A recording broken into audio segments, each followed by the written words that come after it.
Holy shit. Holy shit. Holy shit. Oh my god, they did it. Oh my god, they did it. I'm not even trying to... I didn't even intend to say OMG in that nature. It was just out of habit. For the first time since I was a 12-year-old boy, the Mets win a playoff series. I do not care how loserish this sounds to other fan bases. This shit means something to me, man. It has been 9 years since the Mets have won a playoff series, and the entire game, all we're thinking is they are just 3 outs away from going 3 straight elimination games, or do or die games, I should say, that is, with getting 0 runs. And the guy that we have shit on all season long for not showing up when it matters the most, what does he do tonight? Leads his team to the NLDS and books them a trip to Philadelphia.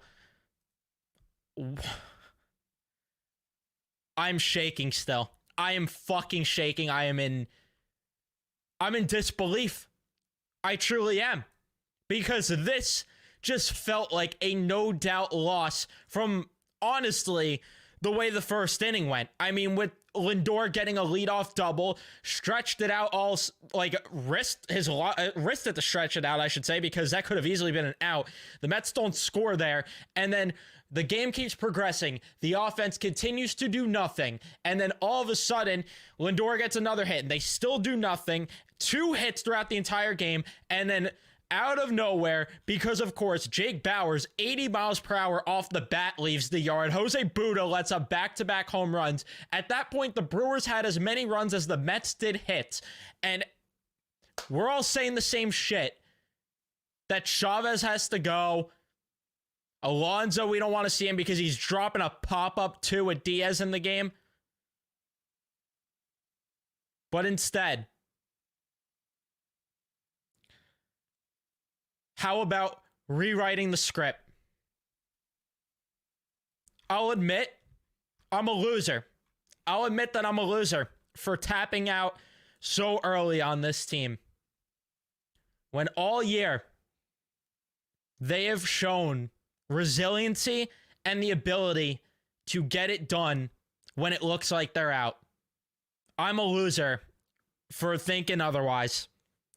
But with how dead in the water they felt, I'm sure a lot of fans felt the same. But Lindor with the leadoff walk in that 9th inning. Vientos strikes out. Nimmo with a single.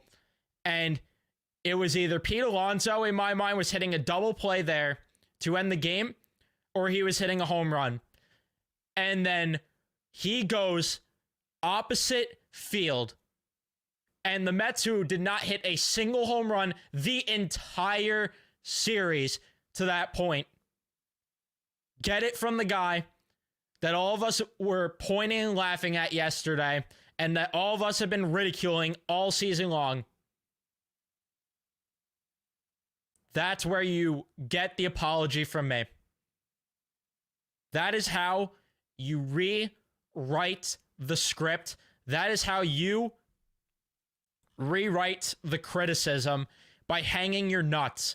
And that wasn't it in the 9th inning. You get Winker, who gets hit by a pitch. He's stealing a bag, even though his back is freaking broken pretty much. And then Marte ends up getting an RBI. And how about Winker, when he gets to the plate, slamming the helmet down? And that got the insurance run. All of a sudden, though, my mind started to go right back to thinking, okay, this is great. They got the lead now. But who the hell is coming in to pitch the 9th inning? And then David Peterson, all of a sudden, is the guy that comes in. He allowed a leadoff single, and I was like, it's not going to be easy. Of course it's not. Then Ortiz strikes out, and then Terang hits into a double play. Lindor does it by himself. Gets the ball, brings it to second, fires it to first. And the Mets get the job done.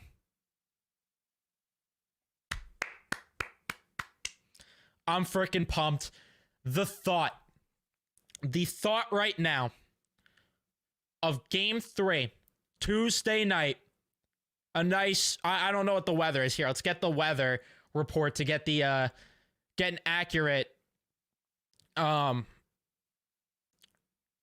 report here, I should say. Let's get the accurate weather. Here we go. Cold 50-degree night. It's going to get to the 50s. A nice 50-degree night. 40,000 on their feet for the entire game, waving the orange towels, screaming at every pitch. I'm so excited. And the part that I am really excited about, but also nervous, like I'm not sitting here saying Philly's going to be an easy team. I mean, we just saw them, duke it out with the freaking Milwaukee Brewers here. Let's not get it twisted here. But it being a rivalry has me fired up a different way. And I want every Met fan that can, because I'm speaking as if I'm going to do this, but I want every Met fan that is able to go to Citizens Bank Park like the Knicks fans filled up the Wells Fargo Center. I want it to be that level to where you're hearing Met fans in that ballpark. That's what I want it to be like in Philadelphia. And then hopefully this thing comes home either, best case, up 2-0. Realistically, probably more so tied series for game 3 and 4, and the Mets get it done in Queens. Could you imagine? Look at the way Citi Field was for the watch party, which I had tickets for, but I didn't go because I was like, you know what? I got to take one for the team. I'm a hex. The New York Rangers, their season ended when I attended a watch party one year, and the New York Knicks season ended when I attended a watch party one year.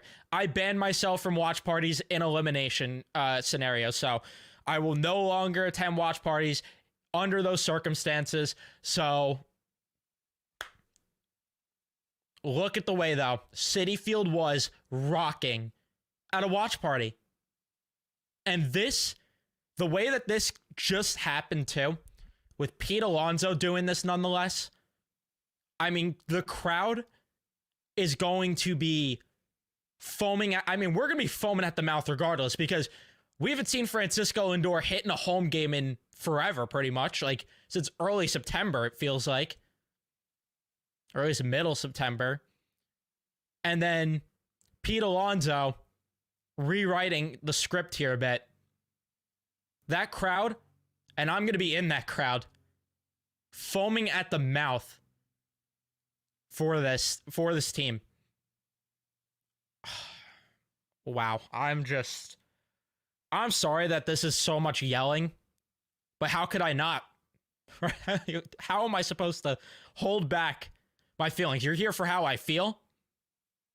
I'm delivering the message with the way that I feel right now. And that is that I am on cloud 9 and on 1,000. Again, to most fan bases, a series win isn't this deep, but to us, it's been 9 years. And this team, again, showing resiliency. We'll cross the bridge further with the Philly series when we get there. There will be podcast episodes and everything, of course, on that to preview, how they match up against Philly and everything, and, the ways that the Mets could win the series, all that other stuff. For now, we are focused on just enjoying the night and being pumped up that this team, for the first time in 9 years, has won a playoff series. Don't let anyone drag you down for this. Don't. A Yankee fan who's laughing at you because you're celebrating a series win. Someone from any other fan base, or just seeing any other fan base talk down. Do not let it bother you one bit. Do not let them put you down one bit. This means something.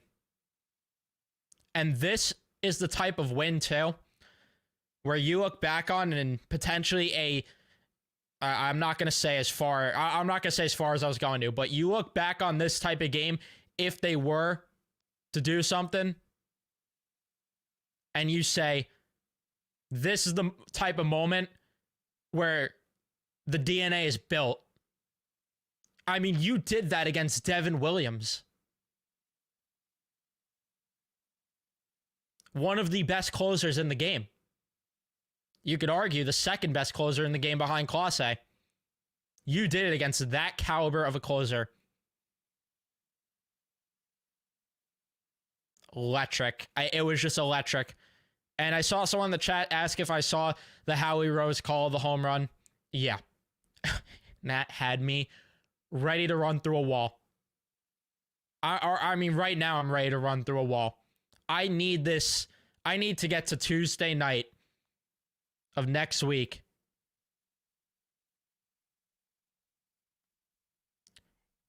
For this thing to be back at Citi Field. I mean, I'm ready for Saturday already. Get me to freaking Saturday right now. Glad this team gets to come back to the East Coast, and I'm glad they get a day off, most importantly. It sucks that they couldn't close the series out to get 2 days off, but I will take what it is. They won a series. I will take what it is and let them get their rest. And then Saturday, they will come back, and hopefully Met fans are taking over Citizens Bank Park, and Zach Wheeler's going to be on the mound for the Phillies, which I don't love that, but again, we'll cross that bridge when we get there, because it will be Saturday, Sunday at CBP, and then it will be Thursday or Tuesday, Wednesday at Citi, assuming the Game 4 is needed, because it would be great if the Mets just, want to steamroll them, right? Again, I don't want to say they're doing that. I'm just in such a good mood. I am just at a loss for words right now. Man, Pete Alonso just shut everyone up. And you could tell in that post-game interview that meant something to him, and it felt like it felt like someone took a weight off his back there, because you could just hear it in his voice that he knows that he has not been pleasing this fan base, and that he has been underwhelming to this fan base. Well, that's how you turn a fan base right back to be supportive of you.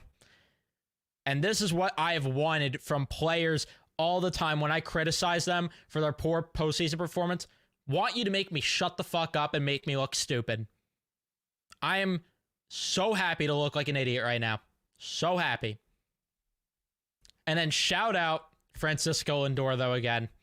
I mean, all game with him. He was unbelievable. Continued to look good. And continued to look like the only one with heart at times. But shout out to him driving this offense when things were tough. Brandon Nimmo getting a big hit. Starling Marte yet again. A guy that I ripped on. And then the biggest shout out of them all has to go to Jose Quintana.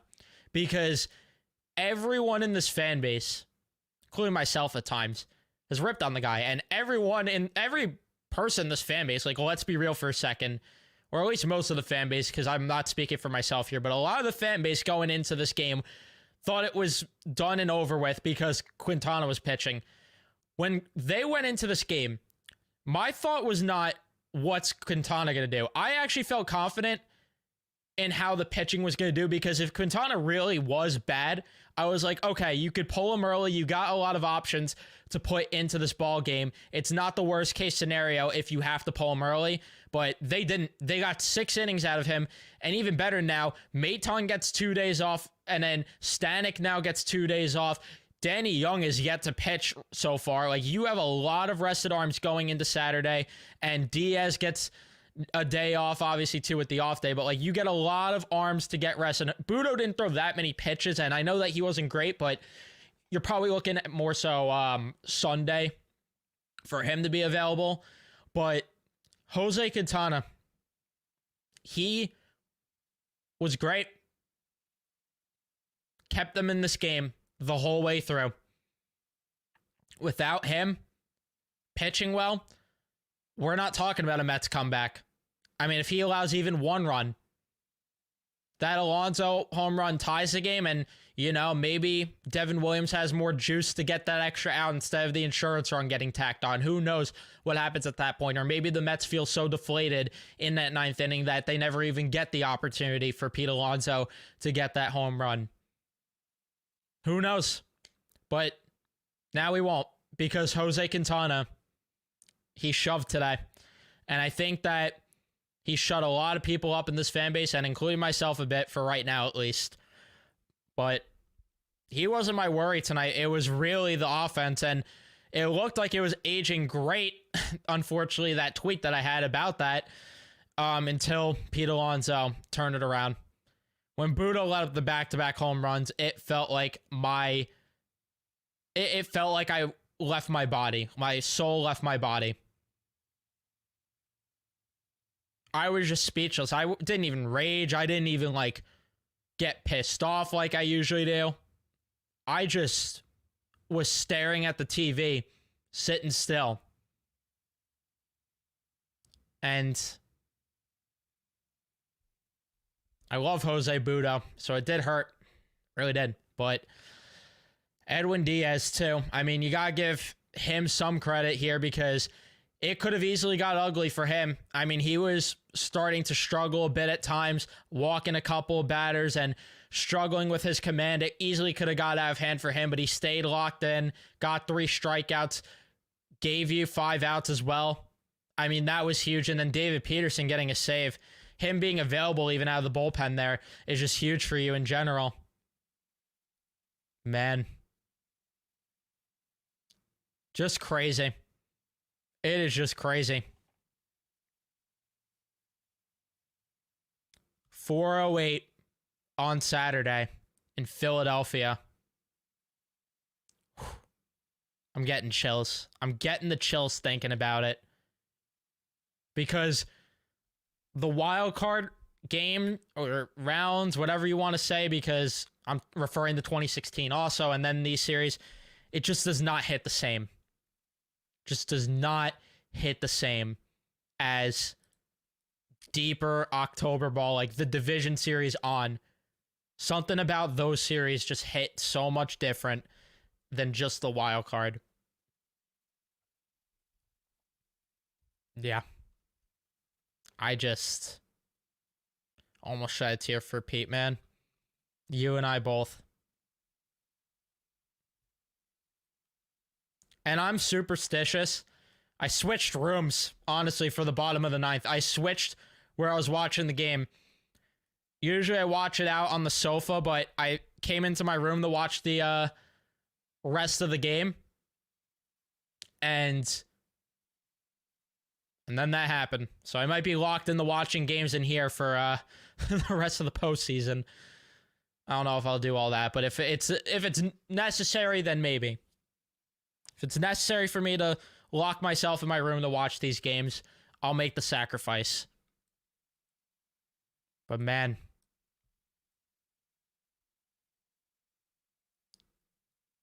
I am just still shaking. I feel like running through a wall. I want to see if there's like anything on Twitter right now, like quotes or anything post-game wise that I'm missing. And I do gotta say, Carlos Mendoza, man,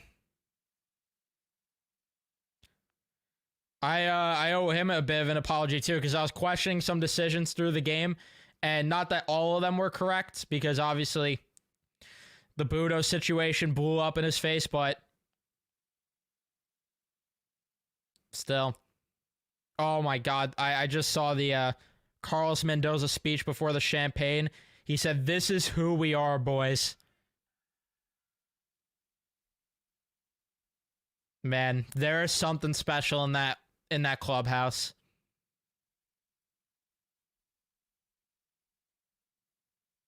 There is something special in that clubhouse. I freaking love it.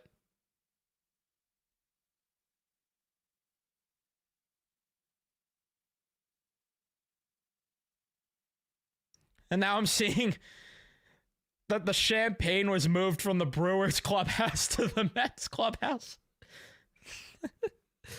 Oh, that's hilarious. That is hilarious. They had to move it from one clubhouse to the other.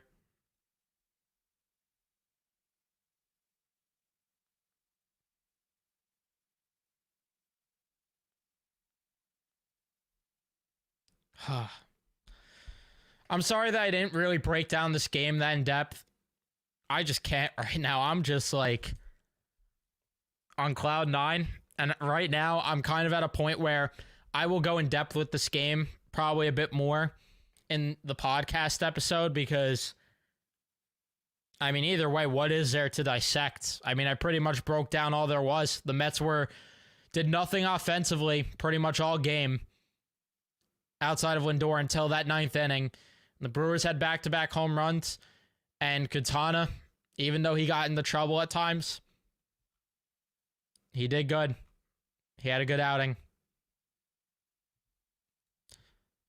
Superstitious too. Changed the channel. I changed my shirt. I changed a lot. I changed everything. Not everything, but the shirt. I changed, where I was sitting and everything. It's just the way that I am. But I will be recapping this more in depth on a podcast episode probably tomorrow. Either tomorrow or the next day. We will be doing that. And we got a lot now to discuss here in the coming days with this Phillies series coming up. Man, I'm just, I don't know what to say. I'm on cloud nine. I'm speechless still. There's something special, though, it feels like. And I don't feel this way often about my teams. But there's something special. And that part, that has me even more fired up for what this could be. That's going to be it for me. Thank you guys for watching. Leave a like, subscribe, turn on your notifications, and I will see you guys in the next one.